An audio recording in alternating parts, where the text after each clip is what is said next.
In this video, I'll be taking a look at Inwin's 103 Mid-Tower ATX case. The 103 and the 101 are the same case aside from the decals on the 103 and the RGB logos. Now before moving on, if you like what I'm doing here, could you please subscribe to the channel and like the video? It helps a lot. Now with that out of the way, the case is a steel chassis and comes in both black and white. The dimensions are 44.5 centimeters high by 23 centimeters wide by 38 centimeters deep and weighs 3.3 kilos. The front panel of the 103 has a clean and simplistic design on it, and with the RGB LED logo having Inwin cut out of the front panel, looks awesome. On the 101, Inwin decided to remove the decals and change the logo to a side-lit piece of acrylic with the power button just below the logo. Moving to the top of the 103, we find the I/O. It consists of two USB 3.0 ports, the audio out and microphone ports, but which one is which, I'm honestly not sure because they don't have them labeled, and the power button. At the rear of the case, we find 7 expansion slots, all with reusable covers, and one 120mm exhaust fan that can be adjusted to suit different cooling configurations. We also find the location for the top-mounted power supply. For the bottom of the case, there are 2 plastic feet that extend the entire width of the case. These feet do have rubber pads to help stop the case from sliding around. There is also a large removable dust filter. The feet allow for 22mm of ventilation, but because of the dust filter, that number is reduced down to about 15mm, which might cause ventilation issues. The right side panel is steel and is painted the same color as the chassis. To remove the right side panel, you need to undo the 2 captive thumb screws near the top of the panel, and then tilt the panel back and lift it away. The right side panel also has a honeycomb perforation near the front, and this is to allow for side ventilation. The left side panel is 3mm tempered glass that has been tinted, and is held in by what I would call plugs.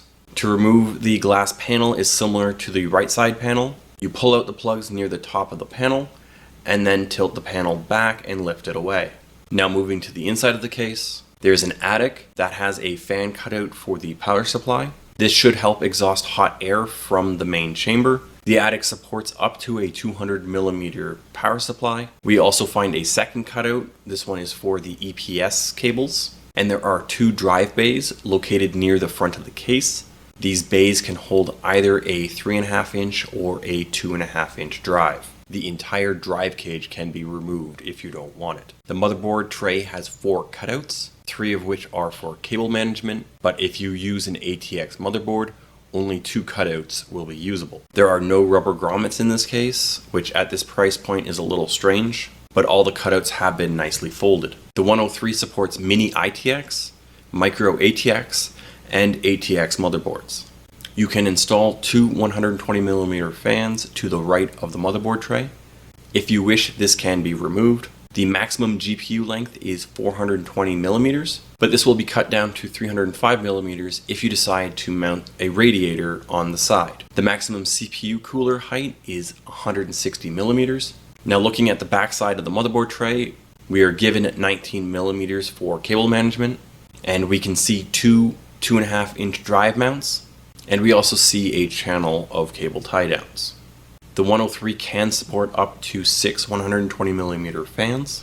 There can be up to 3 120mm fans or up to a 360mm radiator along the bottom, and 2 120mm fans or a 240mm radiator on the side, and finally 1 120mm fan or a 120mm radiator at the rear. Please note there are no pre-installed fans in this case. The 103 also comes with a little bag that has all the case accessories in it. You get all your screws and tie-offs, along with a good number of cable ties. There's also a GPU support bracket, which is kind of interesting. And you get a 5-volt addressable RGB controller powered by SATA, which is pretty cool to see. And there is a business card with a QR code on it, which is actually the digital copy of the manual for the case, which again is pretty cool to see. Okay, so that's enough talking about the case.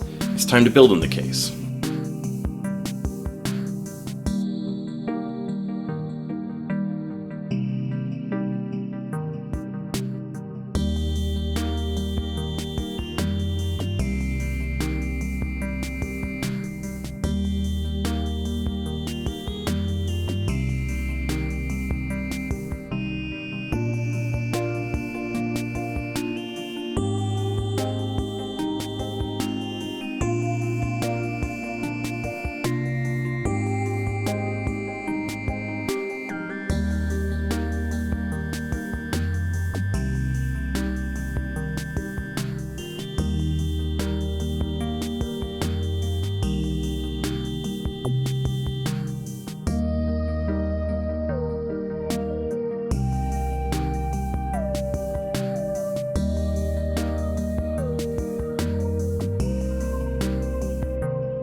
Now, all in all, I do think Inwin made a pretty nice case, but there are a few issues I have with it, primarily the motherboard cutouts.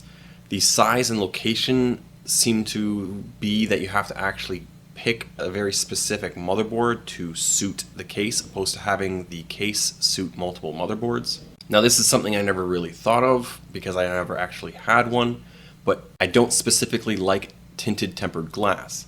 You apparently need a lot of light to actually then see inside the case. Now, personally, I like having everything being neat and tidy, and to then see everything being neat and tidy takes an extremely large amount of light.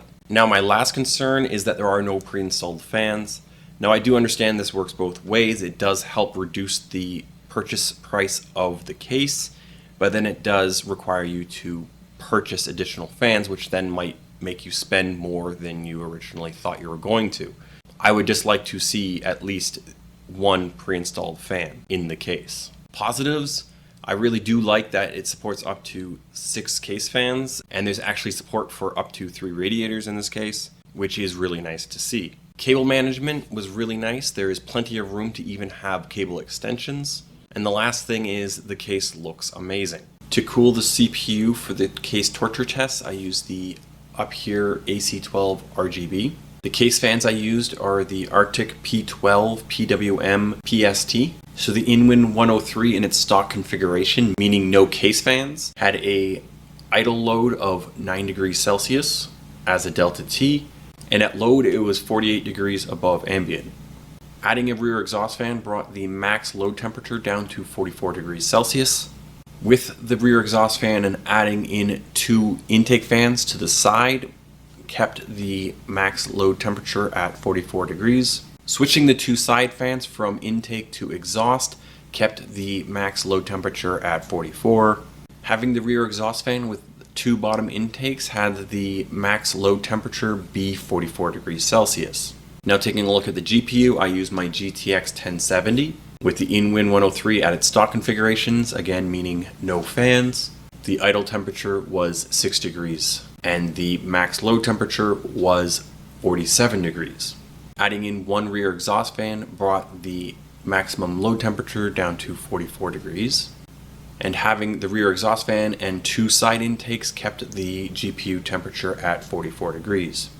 When I switched the 2 sides from intake to exhaust, the temperature went up to 45 degrees. And then finally, having the rear exhaust plus 2 bottom intakes brought the GPU temperature down to 42 degrees. Now, for all the case reviews going forward, I do plan to do CPU and GPU torture testing in them. I'm going to have to kind of work with it on how exactly I should be doing this. Again, like for the Inwin 103, there are no stock fans, so it was just adding in my own fans, but I'm obviously going to have to do a stock configuration for any future cases and then maybe do a noise normalized testing as well. We'll have to play it by ear, I guess, and figure that stuff out later. Well, that's it for now, all the normal stuff. If you like the video, you know what to do. Subscribe, click that bell icon so you get notified whenever I drop a new video. I'm also on Twitter at HardwareForGamers. As always, thanks for watching, and see you next time.